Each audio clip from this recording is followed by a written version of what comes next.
Halo, salam guru penggerak. Perkenalkan, saya calon guru penggerak. Nama saya Roma Dewi Handayani dan saya mengajar di Sekolah Lentera Harapan Medan. Baiklah, di sini saya akan memaparkan dan menggambarkan tentang pemahaman filosofis dari Ki Hajar Dewantara. Nah, saya bersyukur saya mendapatkan pengetahuan bahwa Ki Hajar Dewantara memiliki pemikiran bahwa setiap pendidikan dan pengajaran itu berhubungan dengan menuntun setiap anak atau murid untuk menuju suatu hasil dari pembelajaran. Nah, setiap anak memiliki caranya masing-masing dalam belajar. Mereka juga memiliki cara menangkap yang berbeda-beda dan mereka juga menyukai banyak cara belajar yang disukai. Nah, di sini dibagi menjadi dua ya. Mereka cara memperolehnya yaitu kodrat zaman dan kodrat alam. Di mana kodrat alam mereka dapatkan dari lingkungan mereka, mempengaruhi sifat dan karakter mereka. Kita tidak dapat ambil andil di dalamnya dan berperan aktif di dalamnya. Di mana juga kodrat zaman mempengaruhi mereka. Kalau sebelum pandemi kita bisa menikmati tatap muka, boleh berinteraksi secara langsung. Namun, untuk saat ini kita hanya bisa menggunakan mediasi online. Nah, berikut saya akan paparkan apa yang telah saya lakukan selama pandemi ini dan bagaimana proses pembelajaran. Di sini juga di dalam menuntun, kita sebagai guru tidak boleh memaksakan kehendak kita untuk melakukan apa yang ada di pikiran kita atau di hati kita. Artinya kita tidak boleh egois. Mari kita lihat lingkungan mereka, mari kita lihat cara menangkap mereka. Begitu banyak cara, begitu banyak media dan semuanya boleh kita komunikasikan dengan baik terhadap anak-anak. Saya bersyukur melalui pemikiran Ki Hajar Dewantara di dalam hal menuntun, itu membuat pengetahuan saya, wawasan saya semakin jauh luas. Kenapa? Ya, saya tidak lagi memaksakan kehendak terhadap anak.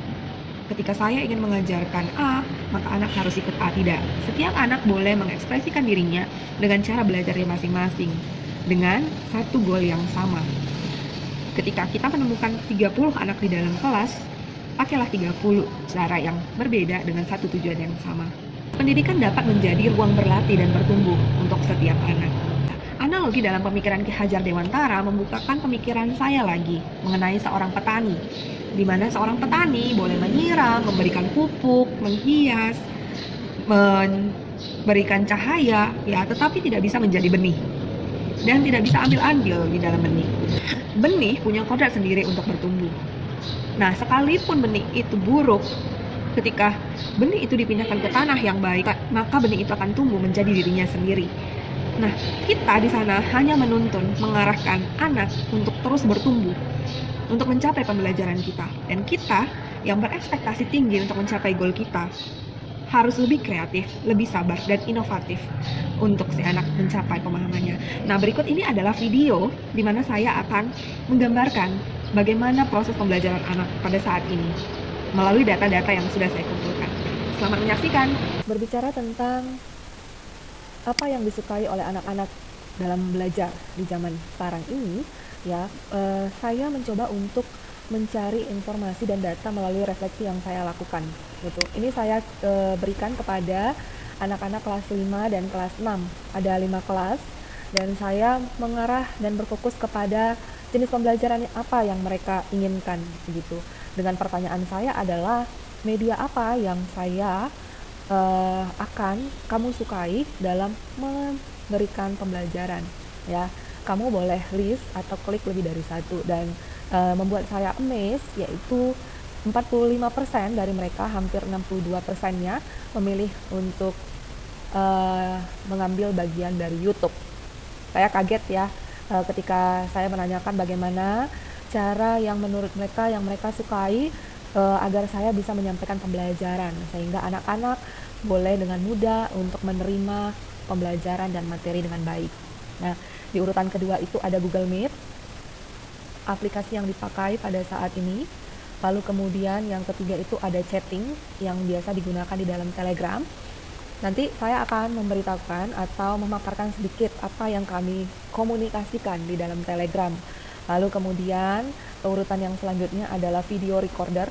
Ini yang biasanya saya lakukan untuk anak-anak di dalam berkomunikasi. Kemungkinan ada anak-anak yang malas untuk mengetik atau malas menyampaikannya dengan teks, maka mereka merekam isi dari pembicaraan tersebut.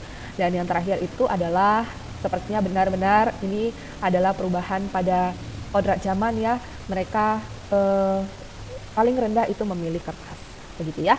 Nah, berhubungan dengan YouTube, saya merefleksikan kembali apa yang menjadi hal yang paling disukai oleh anak-anak di dalam, ya, sehingga saya berani untuk post setiap materi pembelajaran di dalam YouTube, sehingga anak-anak boleh menikmati setiap pembelajaran. Dan ketika memaparkan materi di dalam YouTube, ya, isi yang boleh disampaikan adalah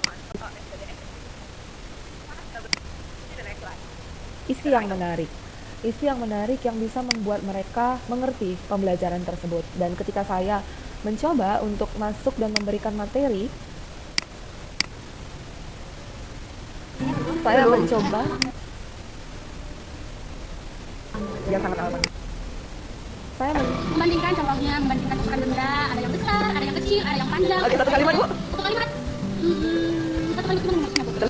Saya mencoba membaurkan diri saya, materi pembelajaran saya berhubungan dengan rekan-rekan bekerja saya, lalu kemudian saya mencoba untuk melihat lagi ke lingkungan sekitar, ya, topik yang diambil itu tadi. Jadi tidak monoton kepada materi pembelajaran, sehingga anak-anak boleh merasa nyaman dan dapat memahami dan mengerti apa yang mereka pelajari saat itu.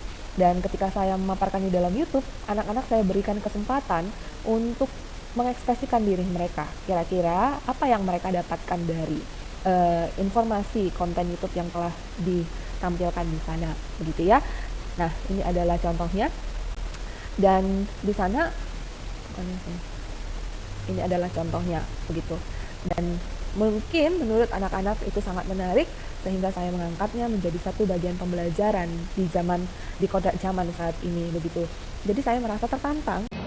Perlu kita perhatikan bahwa di dalam pendidikan kita tidak hanya mengajar ataupun mendidik, namun kita juga harus mengambil andil di dalam menuntun setiap anak, sehingga terbentuk karakter yang positif, membangun karakter yang lebih baik, memperbaiki yang baru seperti kertas putih. Ya, setiap anak kita ibaratkan kertas putih. Di dalam pemikiran Ki Hajar Dewantara juga disampaikan kertas putih yang memang benar-benar bersih seperti anak yang baru lahir, belum diapa-apakan gitu ya.